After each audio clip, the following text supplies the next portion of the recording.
Benshi bati ni urubuto ruri aho ngaho rugura amafaranga makeya, ariko burya ubimenye cyane cyane iyo bakomoka mu bihugu byo mu burengerazuba bw'isi n'abakomoka mu yindi migabane itandukanye cyane nka Afurika.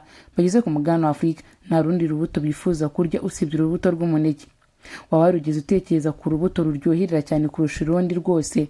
Urubuto ruba rufite icyanga kidasanzwe kandi urubuto rugura make ugereranyije n'izindi mbuto zose, bitewe n'uko kugeza ubu ngubu mu Rwanda umuneke uhagaze amafaranga 200 gusa, mu gihe izindi mbuto nka pome, imyembe biri ku mafaranga 1000.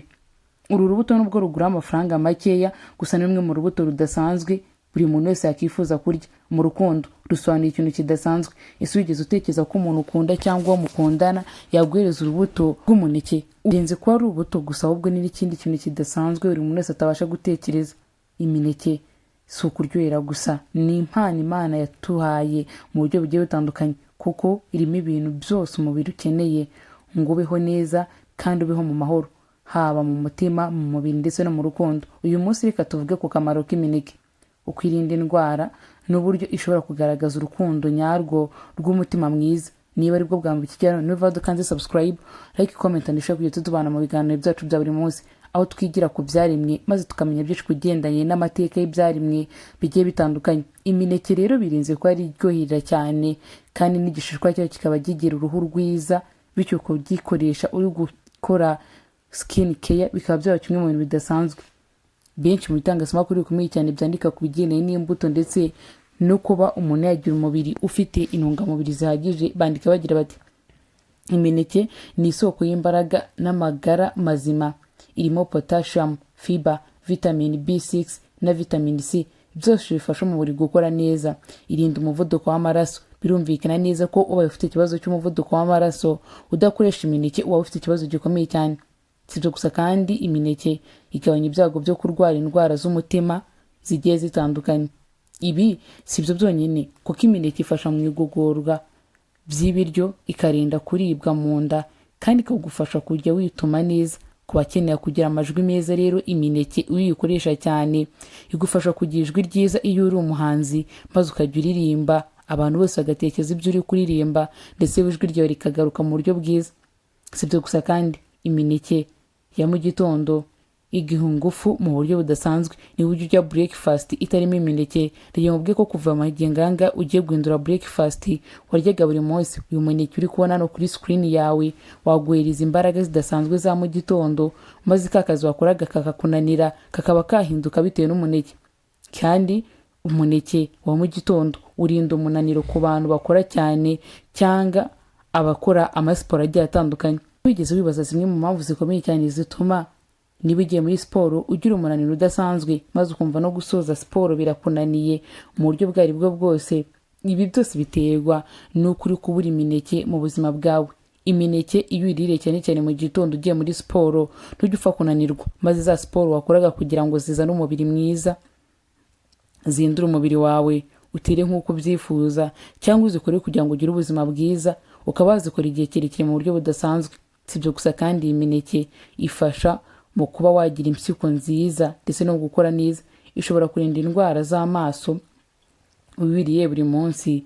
Umubiri wawe ufite ubuhangarwa budasanzwe mu kwirinda indwara zigiye zitandukanye twagarutseho uyu munsi. Imineke rero ni zimwe mu mbuto zidasanzwe abantu benshi batajya bakoresha, gusa nanone ku bazikoresha ngo ni ingirakamaro cyane. Imineke kandi ituma umuntu akomeza kugira ubuzima bwiza. Niba ukora cyane biragusaba kujya urya imineke kugira ngo ukomeze kugira ubuzima bwiza. Imineke n'umutima, ku mutima w'umuntu, umubiri ndetse n'urukundo. Imineke igira uruhare rukomeye cyane mu rukundo. Nigeze kukubaza niba hari umuntu yigeze yifuza kuguhereza gift y'urubuto rw'umuneke. Ese urwo rubuto warwakira ute? Warwakiranye umunezero udasanzwe cyangwa warwakiye bisanzwe? Niba rero uyu muntu yari ahari, dore kimwe mu bintu bikomeye cyane umuneke usobanura.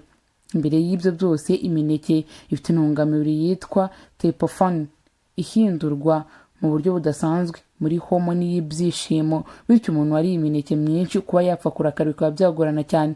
Ni ukuvuga ko iyo ubiriye utuma umubiri wawe utekana, ukagira ibyishimo. Kandi imineke si ibyo gusa, mu gihe uba wumva ufite agahinda gakabije mu buryo budasanzwe, iyo ukunda gukoresha imineke igufasha kugabanya agahinda n'imihangayiko. si ibyo gusa kandi imineke ifite akamaro kenshi kagiye gatandukanye mu rukundo. Imineke isobanura urukundo ruryoshye kandi rwimbitse. Uru rukundo cyane cyane iyo umuntu mukundana aguha nka gift irimo umuneke, ujya umenya ko uyu nguyu ashaka ko urukundo rwanyu rukomeza kuryoha, ntibirangire kandi rukaba ari urukundo rwimbitse rudasanzwe. Rutuma kandi uruhu rwawe rukomeza kugenda neza mu buryo bugiye butandukanye. Iyo bigize mu ibara ry'urukundo rero, umuntu ukunda guhereza umukunzi w'umuneke aba agaragaza icyizere kidasanzwe ku mukunzi we, kandi agaragaza neza ko atifuza kuzatandukana n'umukunzi we ukundi. Mu bihugu byinshi abantu bita imineke urubuto rw'abakundana, kuko rufite ubutumwa buvuga ko urukundo nyarwo ntirurusha ibirenze, rushaka gusa kubaho mu buryohe n'umutima wuzuye neza.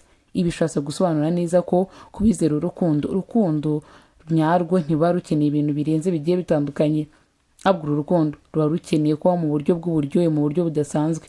Imineke mu buvuzi, mu buzima bwa buri munsi, amahanga mu mibereho ya buri muntu bavuga neza ko imineke igira uruhare rukomeye cyane mu kuvura indwara zigiye zitandukanye, kugabanya ibyago byo kurwara kanseri y'amara. Niba watekerezaga ko uzarwara iyi kanseri y'amara, ujye ugerageza gukoresha imineke ya buri munsi, maze iyi mineke ijye igufasha kugabanya bino byaha byo kurwara kanseri y'amara, gufasha ubwonko gukora neza no gukomeza amagufwa y'amenyo. Abantu bafite amenyo yoroshye, kimwe mu bintu bidasanzwe no gukoresha umuneke. Ku bagore batwite kandi kurya imineke ya buri munsi ni kimwe mu bintu byiza akagombye gukora, kuko ifasha umwana gukura neza mu nda. Abantu bafite igifu kiribwa nayo ibafasha cyane mu kuba bagabanyirizwa ubwo buribwe, kuko ihumuriza igifu, maze igifu cye kukurya bikaba byagabanuka mu buryo budasanzwe. Kandi ku buryo bwo gukora siporo cyangwa bafite akazi gakoresha imbaraga, imineke nk'uko twabibonye igarura ingufu maze ukumva uratekanye. Imineke rero si urubuto gusa, ni inshuti yacu ya buri munsi. Iduha ibyishimo, ubuzima, amahoro, iduha umubiri ukeye kandi usa neza, umutima unezerewe n'urukundo rufite ishingiro. Buri gihe ubonye umuneke ujye umenya neza ko ari ikimenyetso cy'urukundo kidasanzwe, kandi kuwukoresha bikagaragariza neza ko uri kongera amagara yawe mazima mu buryo bwo aribwo bwose. Nibwo bwa mbere uri gutekereza gukoresha umuneke, reka nkwereke uburyo bwiza wakoreshamo umuneke. Rimwe na rimwe abantu tugerageza kurya imineke nijoro, gusa burya kimwe mu bintu byiza bibaho ni ukurya imineke mu gitondo. Nicyo gihe cyiza cyo kurya imineke, ifasha igifu gutangira akazi neza, igatanga ingufu, imbaraga kwa kundi twabibonye. Irya mbere yo gufata ifunguro cyangwa icyayi cya mu gitondo. Gusa nanone wirinde gufata imineke nijoro. Iyo uriye imineke nijoro cyane ishobora gutuma igifu gikora nabi cyangwa ikagera gaze nyinshi mu gifu, bityo igifu cyawe kikangirika. Ni byiza kurya imbere y'amasaha 2 mbere y'uko usinzira, birumvikana, kugira ngo umubiri wawe ubabanje gukora neza. Kurya imineke uri wenyine cyangwa uyivanganye n'abandi. Ushobora kuyirya uri wenyine mu buryo bw'imbuto, cyangwa ukayirya uyisangiye nk'abandi, cyangwa ukayirya uyivanze n'izindi mbuto zitandukanye nka voka cyangwa n'amata y'inka.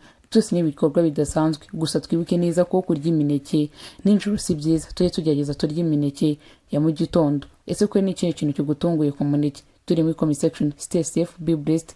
Ndabakunda cyane kandi mukoze gukanda subscribe kugira tutubana mu nkuru zacu za buri munsi, ziza kandi zihindura ko society ifata ibintu byose muri rusange. Stay safe.